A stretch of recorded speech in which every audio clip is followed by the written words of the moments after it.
우리가 몸에 근육에 상처를 주고 다시 회복되는 과정을 거치지 않고 무리하게 운동만 계속 지속한다면 심각하게 안 좋은 문제들이 많이 생길 수가 있어요. 통풍 같은 것도 더 생길 확률이 높고 활성산소가 항산화로 이어지는 과정을 잘 일어나지 않고 이런 문제가 생길 수 있기 때문에 운동을 하는데도 불구하고 심혈관이 더 나빠지고 심장이 더 나빠지는 그런 결과를 초래하게 되는 거죠.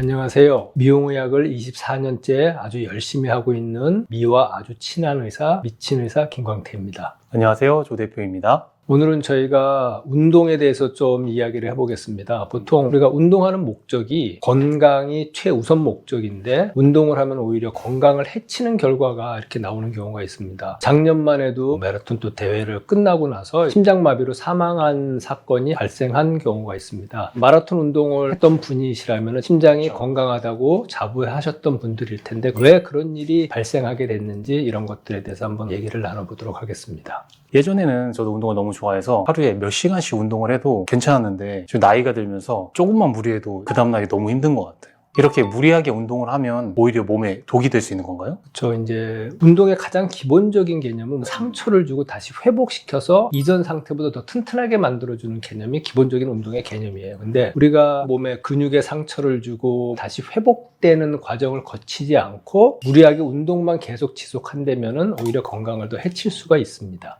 그러면 무리한 운동을 하고 회복을 충분하지 않으면 몸에서 어떤 변화가 일어나는 거예요?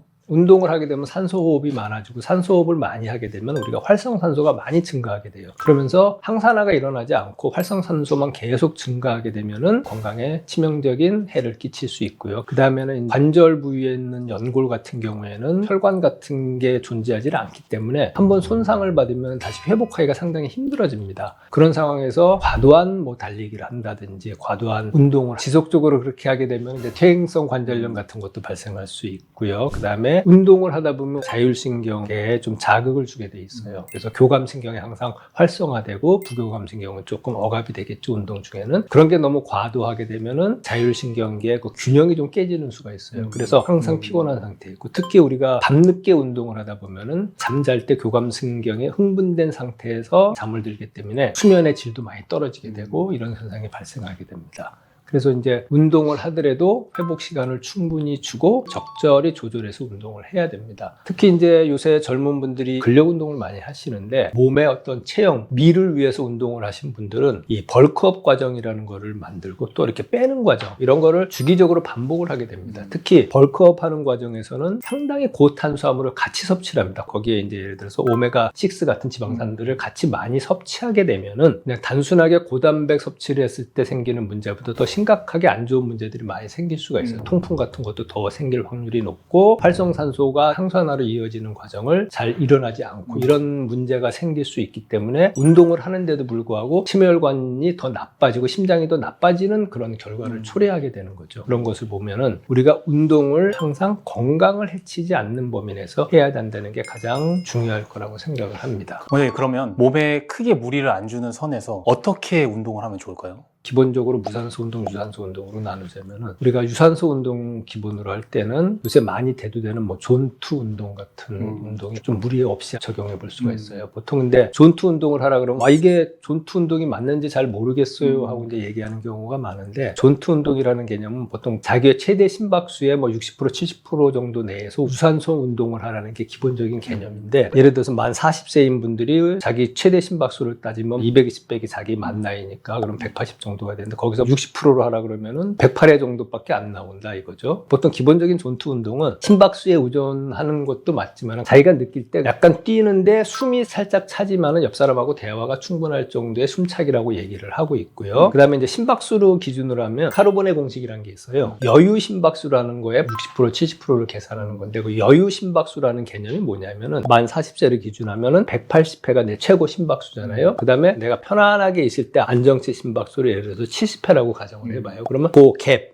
180에서 70을 뺀 110회가 여유 심박수예요. 거기서 60%로 따지면은 66회를 더 올릴 수 있으니까 실질적으로 136회까지 내가 맥박수가 뛰어도 된다는 소리죠. 그러니까 카르본의 공식으로 따져서 존2를 설정하면 조금 더 내가 운동 강도를 조금 더 높이면서 할 수 있을 거라고 생각을 해요. 근데 그거는 본인의 체력에 맞게 조정을 하시면 되는 거고요. 그다음에 뭐 고강도 인터벌 트레이닝 히트 같은 경우에는 예를 들어서 최대 심박수까지 올리는 운동을 1분 정도 강하게 하고 뭐 2분 정도 쉬고 그걸 극단적으로 줄여도 돼요. 10초 강하게 하고 20초 쉬고 이렇게 해서 5번, 많게는 10번 유산소 운동처럼 달리기나 버피 같은 걸 할 수도 있고 푸시업을 할 수도 있고 뭐 턱걸이를 할 수도 있고 여러 가지 방법을 동원하면 되는데 짧게는 10분 이내, 길게 해봐야 30분 이내로 고강도 운동을 다 단축시켜서 끝내버리는 겁니다. 그런 식으로 운동을 하면 좀 더 건강하게 안전하게 운동을 할 수 있는 거고요. 근데 마라톤이나 크로스핏 같은 고강도 운동을 좋아하시는 분들이 빠르게 회복할 수 있는 어떤 회복 꿀팁 같은 게 있을까요? 처음에 말씀드린 것처럼 운동을 하면 항상 활성산소가 쌓이게 돼 있어요. 그건 어쩔 수 없어요. 그러면 그걸 어떻게 억제하냐면은 가장 뭐 간단하게 쉽게 할 수 있는 방법은 항산화제를 섭취를 하면서 운동을 하는 게 가장 좋은 방법이에요. 뭐 쉽게 할 수 있는 게 비타민C 섭취를 같이 하는 것도 도움이 되고요. 저번에 고용량 비타민C 요법도 한번 설명을 드렸지만은 본인에게 맞게 적절하게 용량을 조절을 해가면서 섭취를 같이 하는 것도 도움이 되고요. 이렇게 한번 띄워줄 테니까 한번 보시면 좋을 것 같고요. 그다음에 마라톤이나 유산소 운동을 좀 강하게 하시는 분들은 코엔자임 Q를 좀 강력하게 추천을 하고 싶어요. 심장 에너지 대사에 상당히 중요한 역할을 하고 있고요. 한 40, 50대 되는 웬만한 분들은 대부분 고지혈증이 있다 그래서 스타틴이라는 고지혈증 약을 처방을 받는 경우가 많아요. 근데 이 스타틴이라는 약의 문제가 뭐냐면 우리 몸에서 간에서 생성하는 LDL과 코엔자임 Q는 거의 같은 경로로 합성이 일어났습니다. 근데 그게 LDL만 차단하는 게 아니고 코엔자임 Q의 생성도 막아버리기 때문에 운동을 열심히 하는데 심장이 점점 나빠지는 그런 결과를 초래할 수가 있어요. 그래서 특히 스타틴을 복용하시는 분들은 코엔자임 Q를 반드시 같이 복용하시는 게 좋고요. 스타틴을 먹지 않더라도 유산소 운동을 좀 강력하게 하시는 분들은 코엔자임 Q를 저는 꼭 섭취하라고 좀 말씀을 드리고 싶어요.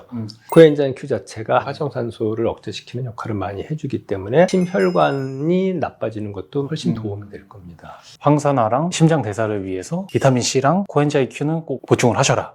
혹시 더 있을까요, 꿀팁이? 그다음에 이제 뭐 콜드 익스포저 같은 것도 저번에 말씀드렸지만 그 자체가 뭐 미토콘드리아 생성도 많이 활성화시켜주고 몸의 염증 작용이나 이런 것도 많이 줄여주는 효과도 있고 항노화 효과도 있다고 여러 실험 결과에서 나와 있는 바기 때문에 좀 더 건강하게 운동을 할 수 있는 도움을 줄 수 있는 거죠. 근데 그것도 무조건 하는 게 아니고 어느 정도 기본 원칙이 있습니다. 첫 번째는 뭐 온도가 한 10도에서 12도, 13도 뭐 이 정도가 좋다고 하는데 현실적으로 여름에는 아무리 내가 찬물을 틀어도 온도가 그렇게 낮아지지는 않습니다. 그래서 여름에 콜드 익스포저라는 건 상당히 어렵습니다. 그 다음에 두 번째는 한 번 할 때 2분에서 3분 정도는 유지를 해주셔야 되는 거고, 그다음 세 번째는 그렇게 일주일에 한 3회 정도는 해주시는 게 좋다라는 그게 가장 기본 개념입니다. 그래서 한 번씩 시도해 보시면 운동 후 회복도 괜찮고 좋은 방법입니다. 단 근력 운동 후에는 하는 걸 추천하지는 않고요. 유산소 운동 후에는 한번 같이 해볼 만할 겁니다. 네, 오늘은 저희가 운동에 대해서 한번 얘기를 나눠봤는데요. 운동 우리가 뭐 건강이나 항노화나 이런 데 상당히 중요한 겁니다. 그래서